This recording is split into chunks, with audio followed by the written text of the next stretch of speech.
Hey guys, welcome back to my channel and another video. If you are new here, my name is Nicole and I make bookish related content once a week on the internet. If this video is something you enjoy, please feel free to hit that like and subscribe button. So today's video, we are participating in another book tag and it is the mid-year freak out book tag. I don't think I did this one last year, but I think I've done it previously several years back. And I basically just wanted to do a book tag for this last video for June. So I thought this one was appropriate because we are going to be the end of June. We're halfway through the year. So why not participate in a book tag? So this one was originally created by Is That Cami. It looks like their video is no longer available on this, so I can't link it below, but there are 13 questions in this book tag. So let's just get straight into it and I hope you guys enjoy. Before we begin, I have my questions.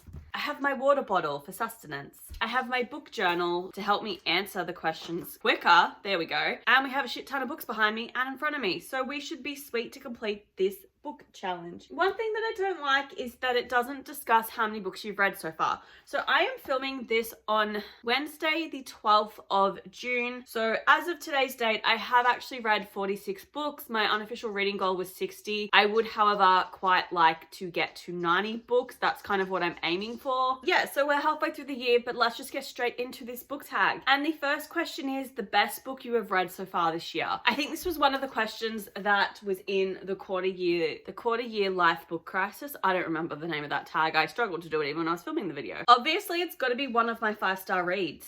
Oh, there's so many to pick from. I didn't think it was going to be this difficult right off the bat. We're just going to do that one. We're going to do that one. I told myself, no, you don't need to pull these books out. You should have pulled the books out. Okay, so the book that I've picked for the first question, which was best book you've read so far this year, I'm going with If the Shoe Fits by Julie Murphy. This was the first book that I read in 2024. It was also my first 5-star read, and it was just so beautiful and magical, and I just think everything a book should be, and I thoroughly enjoyed it. Obviously, I gave it 5 stars. It is a Cinderella kind of like reimagining, and we have this plus size shoe designer, Cindy, whose stepmother is a bit of a reality star producer for is it called Midnight? Before Midnight, which is essentially this world's version of The Bachelor. She ends up being a contestant on it. She becomes an overnight sensation. But it was great. I loved it. I enjoyed it. So we're going to go with this. And then question 2 is best sequel you've read so far this year. So that really limits our choices because how many sequels have I read this year? Our options are Ruthless Vows, No Offense, Son of Neptune, Bad Girl Reputation, Everyone on This Train is a Suspect, or Foxglove. I know I'm picking a 4-star over a 5-star, but I just think it's a better sequel, so I'm gonna go with that. So this is going to be a spoiler for my June reading wrap-up video. The best sequel that I have read so far this year is Foxglove by Adeline Grace. I have picked this up at the start of June. This is the sequel to Belladonna, which I've also read this month. Literally raced out to pick this up when I was less than 100 pages into Belladonna. But I just thought that this carried on the story really, really well. So Belladonna basically focuses on our main character, Signa. She's an orphan. Her parents were poisoned at a ball they held when she was several months old, I believe. She wasn't even 1. And because of how rich her parents were, all of her relatives basically want to take her in because they get money out of the estate to look after her. But they all meet untimely deaths. And she's always been able to see their spirits and she doesn't really understand what is happening. And then turns out death is this real and actual character. And this is a sequel to it called Foxglove. Foxglove is her estate. And we just really carry on the story really, really well with Signa. I love her. I love the Hawthorns, and Blythe is a fantastic character.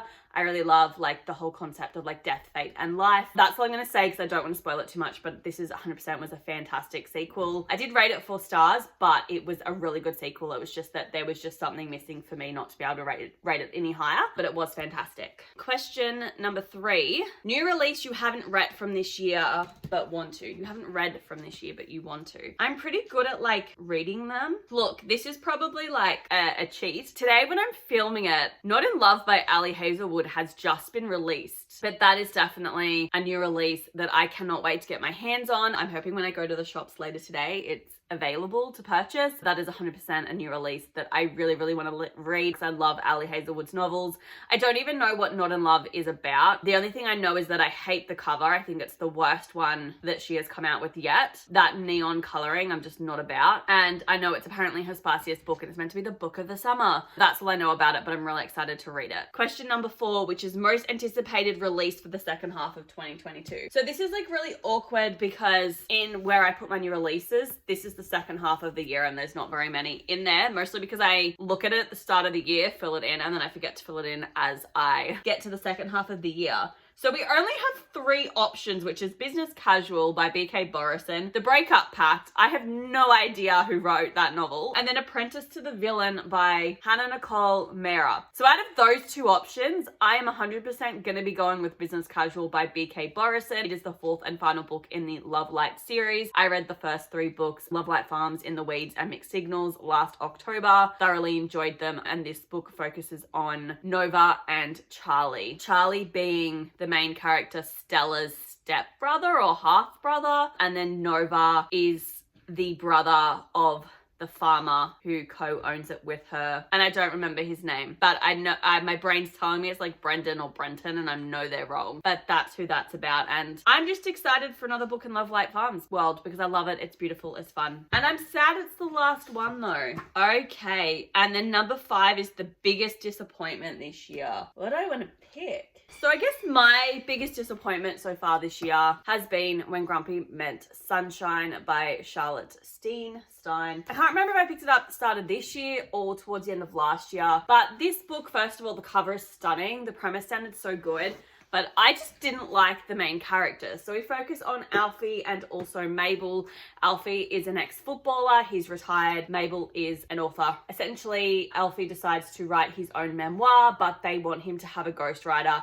In steps Mabel, so she has to get to know him in order to be able to write his memoir for him or help him do it. Because she's seen going to his apartment all the time, people just presume that they're dating, so then they have to fake date. And the whole thing was like insta-lovey. I didn't enjoy it. Plotline kind of just sucked. There was very nothing to do with the publishing world whatsoever, and that's what I thought it had to do with. It was entirely just about them fake dating, and I just didn't like the characters. I didn't like the plot. I didn't like the writing style. There was nothing I really enjoyed about this book whatsoever, and that's why it's the biggest disappointment of the year. I did rate it 2.5 stars, but honestly, I probably should have rated it less, but I was being kind. So then the next question is number 6, the biggest surprise this year. This is probably a weird way to answer this question. The answer I'm going to give for this one, biggest surprise of this year, is a book that I was expecting to love and to enjoy, and the book just really wasn't it. I rated it 4.5 stars, but honestly, probably should have rated it like 3.5 stars maximum. I just didn't have the guts to do it. But that book is House of Flame and Shadow by Sarah J Maas. It is the 3rd book in the Crescent City series. I'm not going to say final because I know it's been marketed as the final, but there's got to be a 4th book. There's too much that hasn't been sorted that needs to be sorted. I just felt like I've read this book before.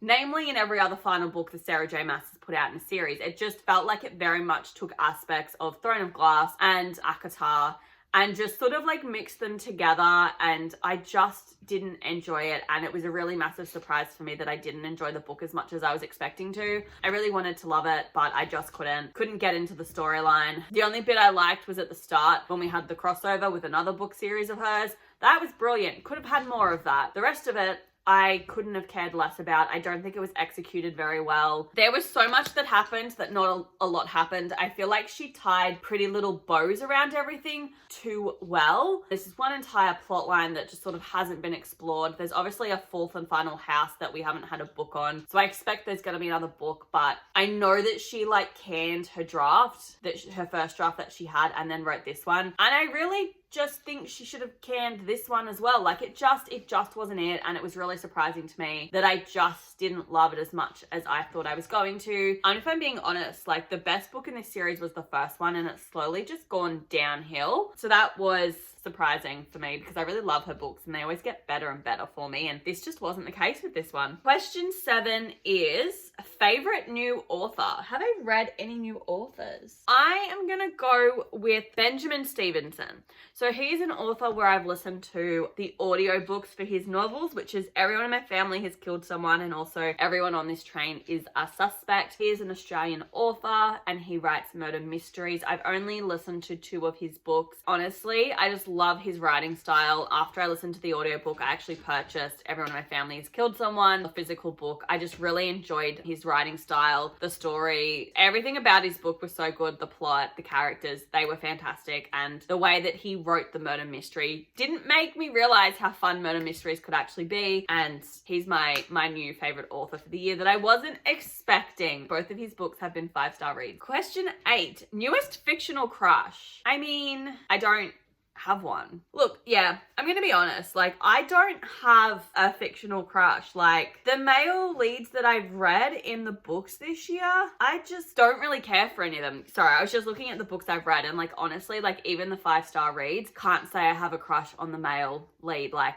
I don't. I mean, I feel like if I was gonna have a crush on anyone, it was gonna be Evelyn Hugo because she was such a badass, great main character. Then we have newest favorite character. My newest favorite character is Daphne from Funny Story by Emily Henry. This is a novel that I picked up in April. It is Emily Henry's latest release. This is also my favorite book by her. And I just love Daphne. I felt so seen by her. I could really relate to her as a character. And that's what made this book so enjoyable for me. And obviously a 5-star read. I could just relate to her as a person. And that's always nice to have in a book. Question 10, a book that made you cry this year. That's a great option. So the question is a book that made you cry this year, and I figure if I'm going to talk about a book that made me cry, I'm going to pick one that made me blubber like a fucking baby, and that was The 7 Husbands of Evelyn Hugo by Taylor Jenkins Reid. I actually have a 24-hour or 12-hour reading challenge on this book on my channel. If I remember to link it, I will. You literally see me crying after I've just finished reading this book. I thought it was brilliant. It was perfect. I loved it. It was a 5-star read. The characters were so beautiful and flawed and human, and I just think she captured what it means to be human really, really well, and just the lengths we'll go to protect those we love. And I loved it. I just thought it was fantastic because obviously it's about Evelyn Hugo, who is like a movie star in like the 60s to 80s. She was also Hollywood's it girl. She's basically writing her memoirs and she's talking about the 7 husbands that she's had and then consistently the one person she's loved throughout. And then towards the end of the book, like all the characters, because it's like she's like 80 or something, they're talking about like how they're all dying. So like I'm blubbering like a freaking baby at the end of this book, but it was brilliant and I loved it and it was so well done. And I can't wait to pick up more books by this author. And then question 11, book that made you happy this year. So a book that made me really happy this year was The Kiss Quotient by Helen Huang. This is a new author to me this year. I've actually gone and read all of her 3 novels because I loved this one so much. She writes about neurodivergent characters and she just does a really good job. But this novel focuses on our main character Stella, and she has Asperger's, and the idea of like just dating and kissing and sex and hooking up is just really repulsive to her, and her parents decide that they're ready to have grandchildren. She freaks out because the whole concept of having a relationship just sounds incredibly unappealing to her, so she decides to hire an escort to help teach her about just like relationships and hooking up and sex and all of that stuff. And she puts together a little list, and then in walks Michael, who is our main character. He was a really cute main character, I won't lie, but I really just loved their story and their friendship and then their love story, and it was really well done and I enjoyed it so much, and it just made me happy to read it because I really could connect to the main character. Question 12, most beautiful book you've bought or received so far this year. I don't want to pick one of my special edition books because obviously I got 2. One is a special edition, one isn't. I'm cheating and I'm gonna give you 2 answers. So for the paperback for the prettiest book that I've bought myself this year, we have When the Moon Hatched by Sarah A. Parker. This is the book that everyone is currently obsessed with on the internet. Look at it shimmer in the middle. She's She's not that pretty on the back, but she's stunning. I just love it. It's meant to be a dragon inspired book. I just know that somebody said it had dragons, so I bought it because I have a problem. But yeah, this is stunning. I think it's gorgeous. Haven't picked it up yet, so who knows when we're going to actually read it. And then the other book is a special edition book that I received a couple weeks ago. Haven't filmed an unboxing on it. There's not going to be one. And that was The Spanish Love Deception by Eleanor Armas. And this is the Fairy Loot exclusive edition. So look at the front of that. It's stunning. They haven't released any of her other books. I forgot I purchased this. It just sort of rocked up and I was like, oh, I thought I didn't buy that. The thing I really love the most about it is that when you take off the dust jacket, we have this.